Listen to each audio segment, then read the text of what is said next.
ಇನ್ನು ಉತ್ತರ ಕನ್ನಡ ಜಿಲ್ಲೆಯಲ್ಲಿ ಮುಂದುವರೆದಂತಹ ಮಳೆಯ ಅಬ್ಬರ ಕಾರವಾರ ತಾಲೂಕಿನ ಚಂಡಿಯ ಕೋಲ್ಚಂಡಿಯ ಎಳ್ಸೂರು ಭಾಗದಲ್ಲಿ ಭಾರೀ ಮಳೆ ಆಗ್ತಾ ಇದೆ.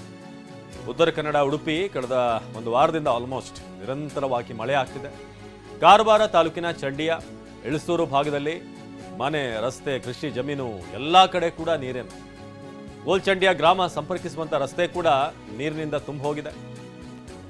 ಗೋಕರ್ಣದ ತಾರ್ಮಕ್ಕಿ ಸರ್ಕಾರಿ ಶಾಲೆಯ ಬಳಿ ಒಂದು ಗುಡ್ಡ ಕುಸಿತ ಆಗಿದೆ. ಉತ್ತರ ಕನ್ನಡ ಜಿಲ್ಲೆಯ ಕುಮಟಾ ತಾಲೂಕಿನ ಗೋಕರ್ಣ ರಸ್ತೆಯಲ್ಲಿ ಮಣ್ಣು ಕುಸಿದ ಪರಿಣಾಮ ಸಂಚಾರ ಸದ್ಯಕ್ಕೆ ಸಾಧ್ಯ ಆಗ್ತಿಲ್ಲ.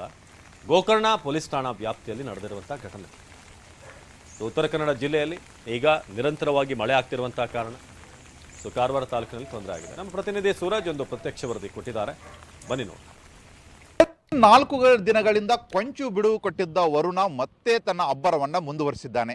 ಈ ದೃಶ್ಯದಲ್ಲಿ ನೋಡಬಹುದು, ಇದು ಪ್ರಮುಖವಾಗಿ ಏನಂದರೆ ಕಳೆದ 4 ದಿನಗಳಿಂದಷ್ಟೇ ಇದೇ ರೀತಿಯಾದ ಸಮಸ್ಯೆ ಉಂಟಾಗಿತ್ತು. ಕಾರಣ ಏನಂದರೆ ರಾಷ್ಟ್ರೀಯ ಹೆದ್ದಾರಿ 66ರ ಅವೈಜ್ಞಾನಿಕ ಕಾಮಗಾರಿ ಜೊತೆಗೆ ನೌಕಾ ನೆಲೆಯ ಅವೈಜ್ಞಾನಿಕ ಕಾಮಗಾರಿ. ಏನಂದರೆ ಪ್ರಮುಖವಾಗಿ ಏನಂದರೆ ಅಂಕೋಲಾದಿಂದ ಕಾರವಾರಕ್ಕೆ ಹೋಗಬೇಕಾದ್ರೆ ಬಲಕ್ಕೆ ಬೆಟ್ಟ ಬರುತ್ತೆ, ಎಡಕ್ಕೆ ಸಮುದ್ರ ಬರುತ್ತೆ. ಬೆಟ್ಟದಲ್ಲಿರುವಂತಹ ನೀರು ಸಮುದ್ರಕ್ಕೆ ಪಾಸ್ ಆಗಬೇಕಾದ್ರೆ ಮೊದಲು ಸರಾಗವಾಗಿ ನೀರು ಪಾಸ್ ಆಗ್ತಾ ಇತ್ತು. ಆದರೆ ಈಗ ರಾಷ್ಟ್ರೀಯ ಹೆದ್ದಾರಿ ಕಾಮಗಾರಿ ಜೊತೆಗೆ ನೌಕಾನೆಲೆಯನ್ನು ಏನು ನಿರ್ಮಾಣ ಮಾಡಿದ್ದಾರೆ, ನೌಕಾನೆಲೆ ನಿರ್ಮಾಣ ಮಾಡಬೇಕಾದ್ರೆ ಅತಿ ನೀರು ಹೆಚ್ಚಿನ ಪ್ರಮಾಣದಲ್ಲಿ ಬಂದಾಗ ಅದು ಸರಾಗವಾಗಿ ಸಮುದ್ರಕ್ಕೆ ಹೋಗಬೇಕಾದ್ರೆ ಏನೆಲ್ಲ ಮುನ್ನೆಚ್ಚರಿಕೆ ಕ್ರಮಗಳನ್ನ ಕೈಗೊಳ್ಳಬೇಕು, ಅದನ್ನು ಕೈಗೊಂಡದೇ ಇರೋದ ಹಿನ್ನೆಲೆಯಲ್ಲಿ ಇವತ್ತು ಸುಮಾರು ಒಂದು 10ಕ್ಕೂ ಹೆಚ್ಚು ಗ್ರಾಮಗಳಿಗೆ ಇದೇ ರೀತಿಯಾದ ಸಮಸ್ಯೆ ಉಂಟಾಗ್ತಾ ಇದೆ.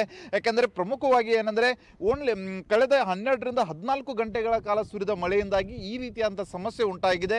ಯಾಕೆಂದರೆ ಉತ್ತರ ಕನ್ನಡ ಜಿಲ್ಲೆಯಲ್ಲಿ ಹೆಚ್ಚು ಮಳೆ ಸುರಿಯುತ್ತೆ. ಅದರಲ್ಲಿ ಈಗ ಸದ್ಯಕ್ಕಂತೂ ಇಡೀ ರಾಜ್ಯದಲ್ಲಿಯೇ ಕರಾವಳಿ ಭಾಗದಲ್ಲಿ ಹೆಚ್ಚಿಗೆ ಮಳೆ ಸುರಿತಾ ಇದೆ. ಈ ರೀತಿಯಾದಂಥ ಮಳೆಯಿಂದಾಗಿ ಪದೇ ಈ ರೀತಿಯಾದ ಸಮಸ್ಯೆ ಆಗುವ ನಿಟ್ಟಿನಲ್ಲಿ ಈಗಾಗಲೇ ಬಹಳಷ್ಟು ಜನರು ತಮ್ಮ ಜಮೀನುಗಳನ್ನು, ತಮ್ಮ ಮನೆಗಳನ್ನು ಬಿಟ್ಟು ಬೇರೆ ಕಡೆಗೆ ಮನೆಗಳು ಮಾಡುವಂಥ ಪರಿಸ್ಥಿತಿಯೂ ಸಹಿತ ಉಂಟಾಗಿದೆ. ಅಷ್ಟೇ ಅಲ್ಲದೆ ಕೆಲವರು ಬಡವರಂತೂ ಅನಿವಾರ್ಯವಾಗಿ ಅಲ್ಲೇ ತಮ್ಮ ಜೀವನವನ್ನು ಮುಂದುವರಿಸುವಂಥ ಕೆಲಸವೂ ಸಹಿತ ಉಂಟಾಗಿದೆ. ಅಷ್ಟೇ ಅಲ್ಲದೆ ಪ್ರಮುಖವಾಗಿ ನೀವು ದೃಶ್ಯ ನೋಡಬಹುದು, ಹೋಟೆಲ್ಗಳು ಸಹಿತ ಪೂರ್ತಿಯಾಗಿ ಜಲಾವೃತಗೊಂಡಿದೆ. ರಾಷ್ಟ್ರೀಯ ಹೆದ್ದಾರಿಯ ಪಕ್ಕದಲ್ಲಿರುವಂಥ ಹೋಟೆಲ್ಗಳು ಸಹಿತ ಪೂರ್ತಿಯಾಗಿ ಜಲಾವೃತಗೊಂಡಿದೆ.